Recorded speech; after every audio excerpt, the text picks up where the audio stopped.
Hello, hello, hello.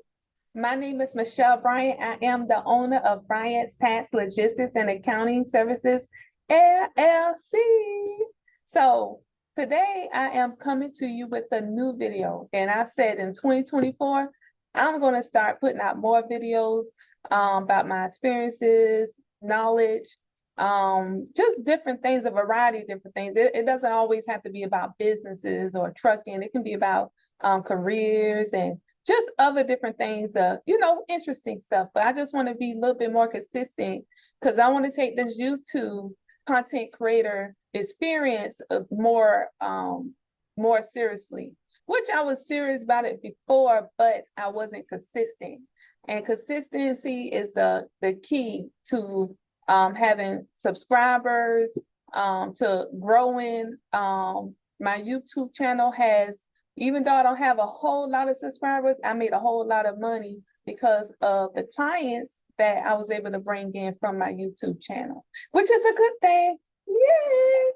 All right, and don't forget to click and subscribe to my channel. So click and subscribe, click on that notification bell so that you can be notified whenever I post a video, which I'm going to start doing more often. Okay, so let's talk. Today, I want to go over and talk about commercial leasing. When I was thinking about leasing a commercial space, there weren't a whole lot of stuff out there for me to research, for me to look at, from other people experiences. There weren't anything I was able to see as far as commercial leases, so I can know what to expect, what to do, and all those stuff. And it was wow. It was an experience. And I guess for me, I'm used to just doing everything. You know what I mean? I'm used to having a handle of everything and just go, go, go, go. I know what needs to be done, so I'm going to get it done. That's how I roll. Anybody know me, they know I get things done. Okay? But when it comes to commercial leasing, Lord, it was an experience. It was a wonderful experience. I'm glad I had that experience. I'm glad I stuck in there. I'm glad that I end up with my beautiful office. As you can see, I'm getting ready to close up in a few minutes, but I am glad that I was able to just move forward, kept going, kept pushing, until I reached my end goal. So I'm gonna go over 7 things that you want to consider when you're looking for or thinking about getting into commercial leasing. All right. And then I'm going to do a separate video about, experiences and pitfalls and different things like that. But right now we're going to talk about 7 things, okay? The first thing I would like to go over is capital. You want to make sure that you have enough money in the bank. You got to have enough money for the deposits. You got to have enough money for the contractor building out the space. You got to have enough money to come up to code, get up to code as far as for your business license, for the fire marshal inspection.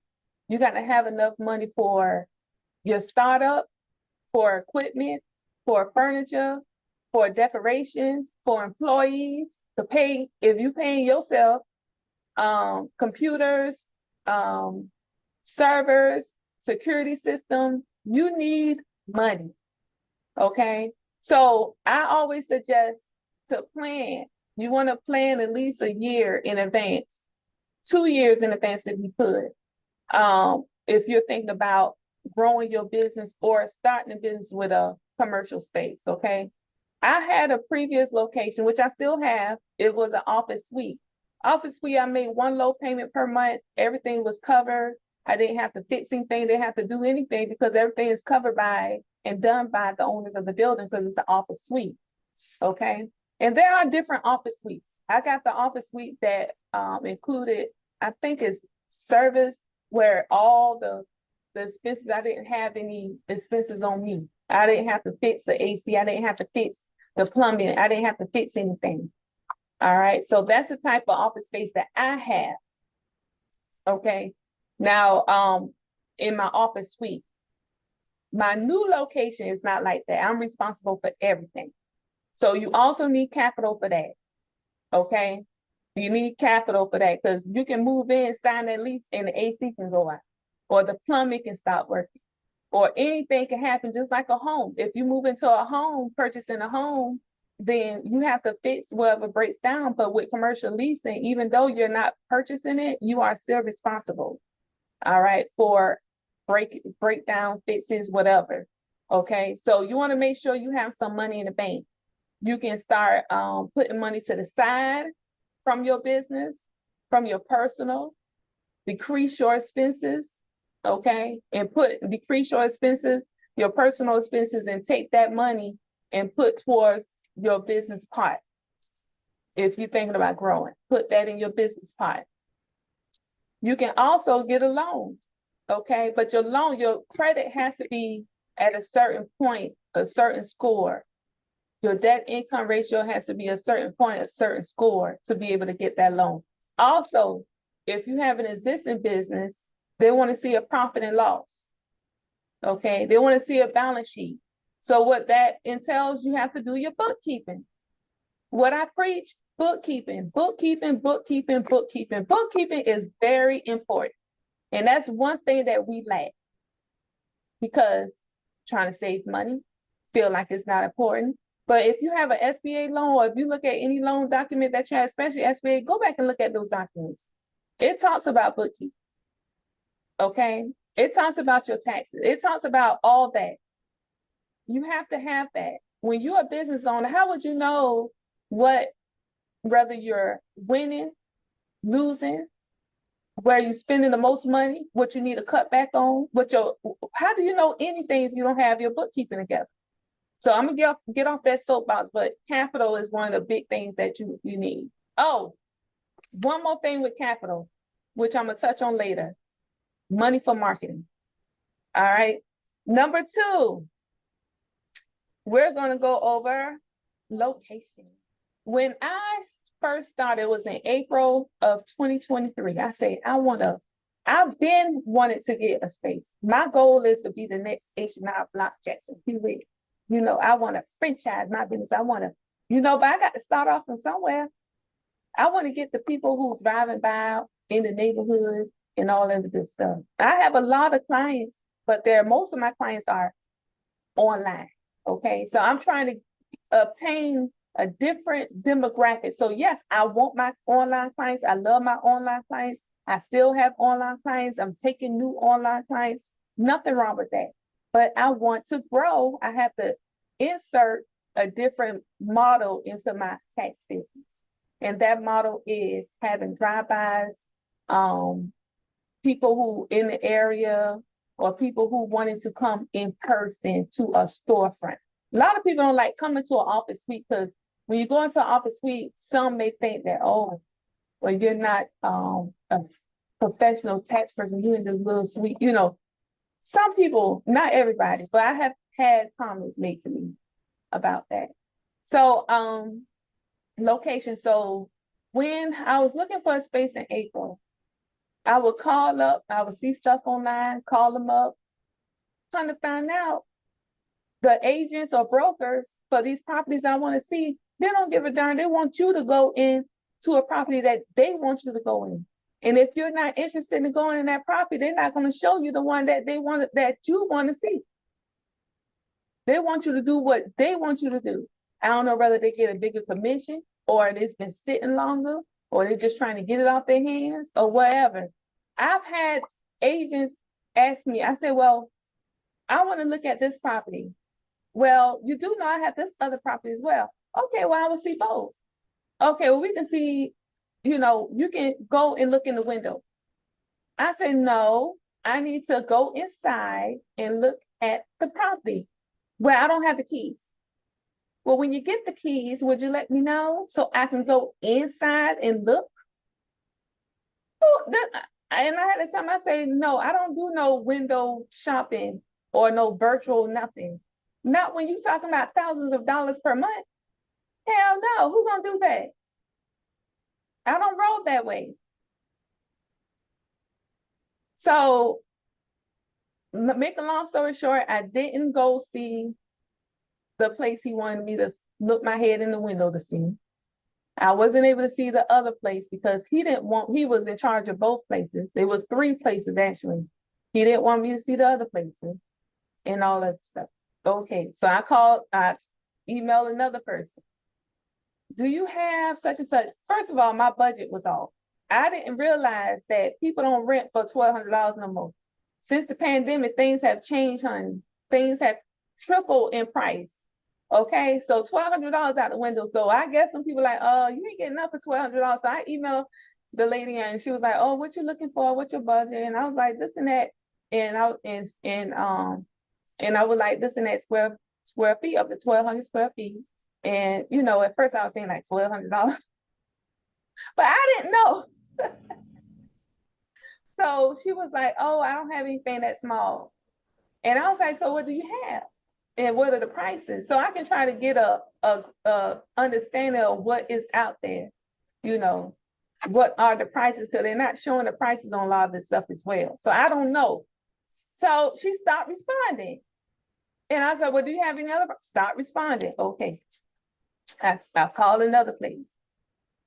Oh, I have to, that place was rented or something was up with the other place. Anyway, I had a hard time. So from April to I think it was June, the beginning or end of June is when I found my, or July, beginning July, is when I found my commercial real estate agent. Now, I didn't know there was such thing as a commercial agent.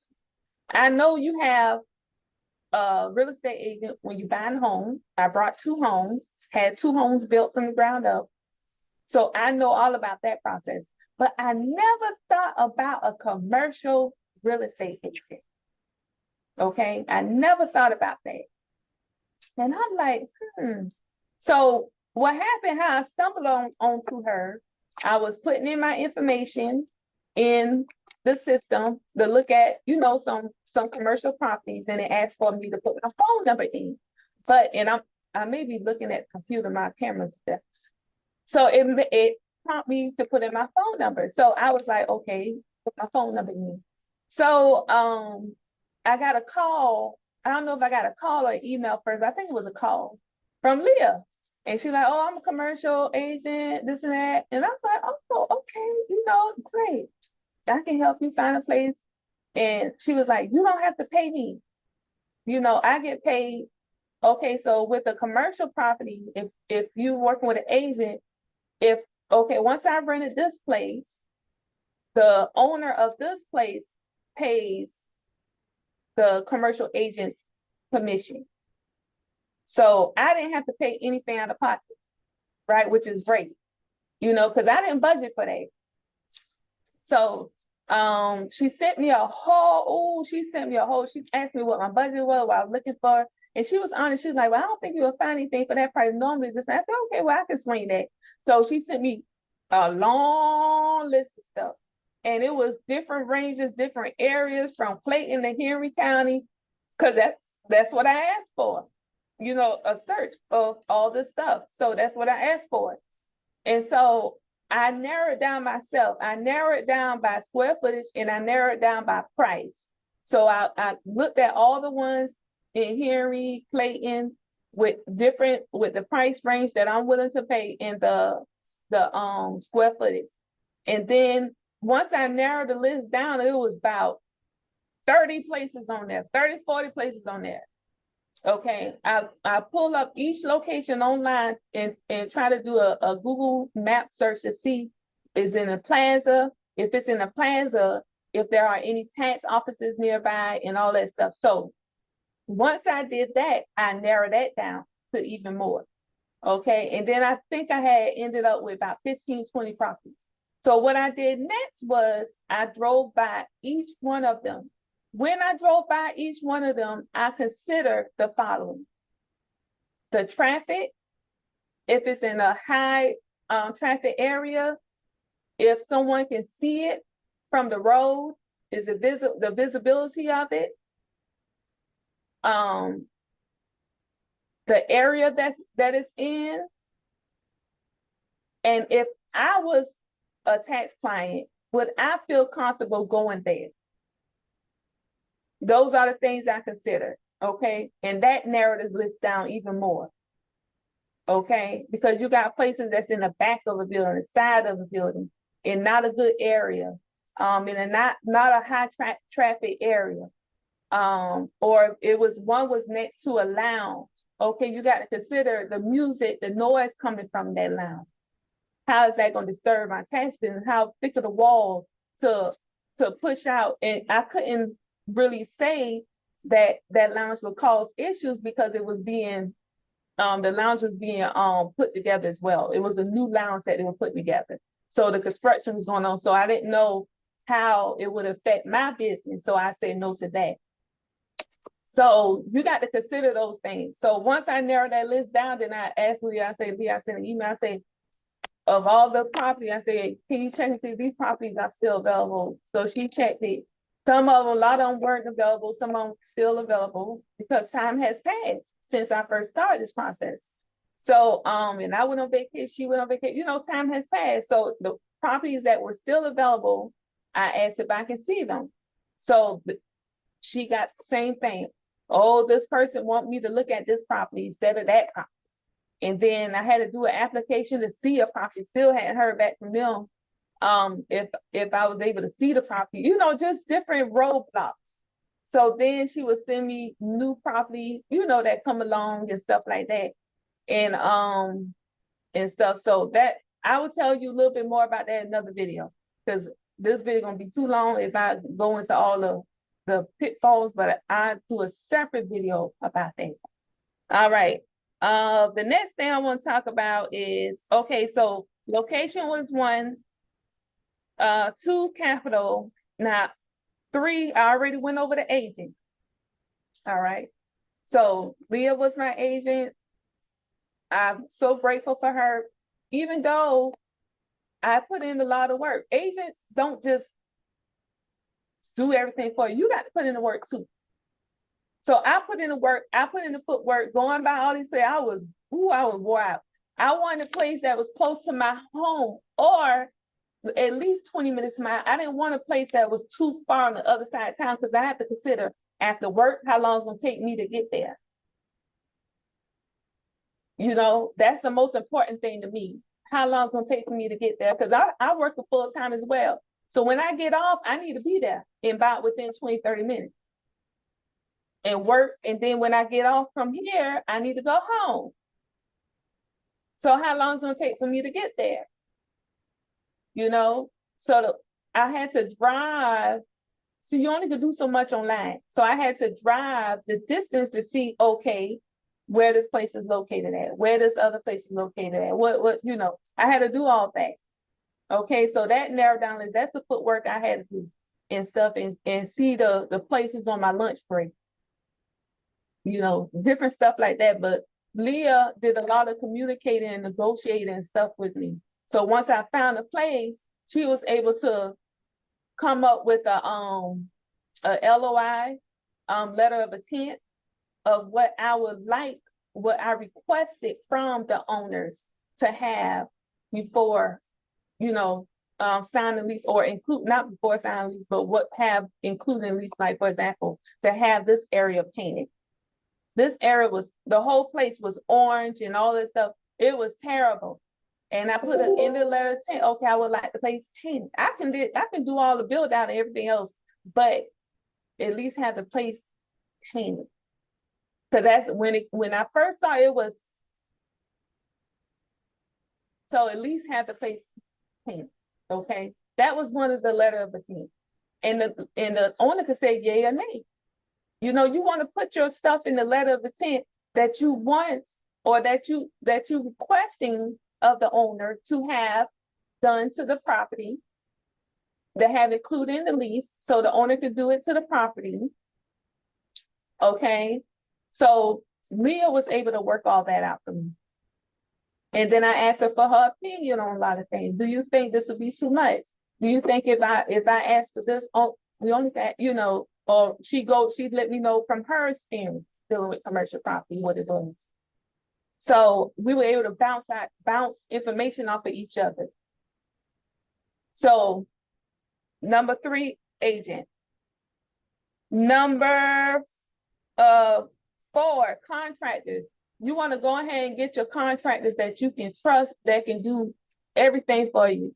Drywall, build out, electrical, plumbing, HVAC. You want to get all your contractors. Now, you can have a HVAC contractor, because that's the most expensive thing. Inspect your property, and I would suggest Rudy with all-purpose heat and air if you're in the Atlanta area.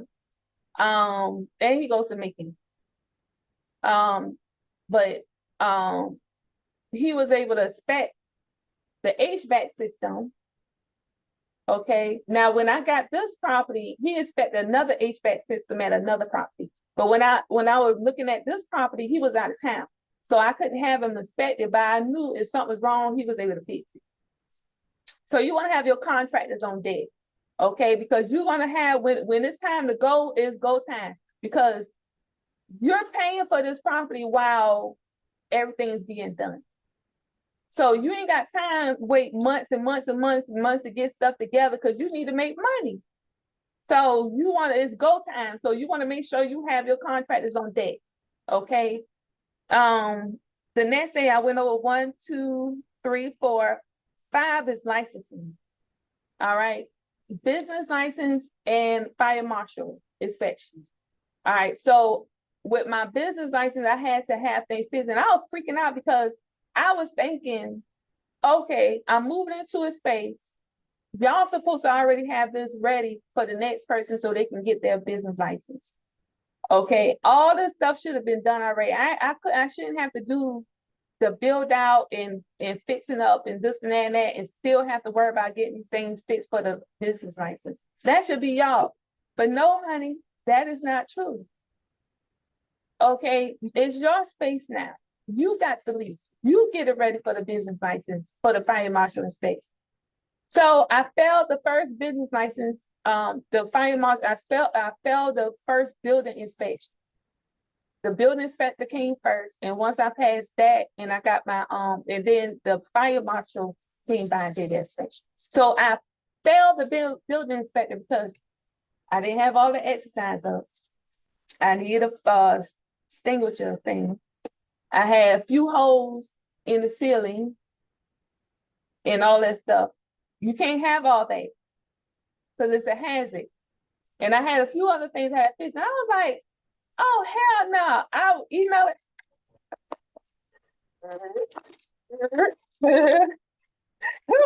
This hair was going. I'll email it behind.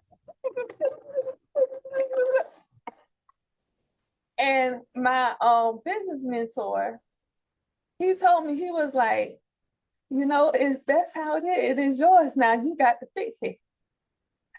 I was like, but they should have had it ready. They should have did this, they should have did it. No, it is yours now. It don't work like that. Okay. So he came in. That's why you gotta have your contractors on that. He came in, he got all this stuff together. He did whatever they said needed to be done on that list, baby. And I passed it. Boom. And I had a certain amount of time to get it done so I can pass it. So once I passed that, then the fire marshal came, they did their inspection, and I passed it, and I was able to get my business license. Now, without having that business license, I can't get a sign. So that put me behind with getting my big sign. Because they can't order a sign without the business license.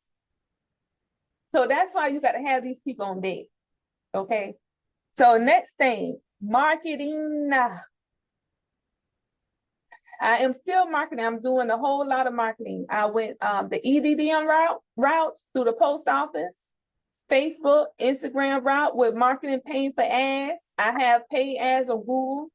I do a lot of different marketing. I have making phone calls, walking up to people, just all kind of stuff.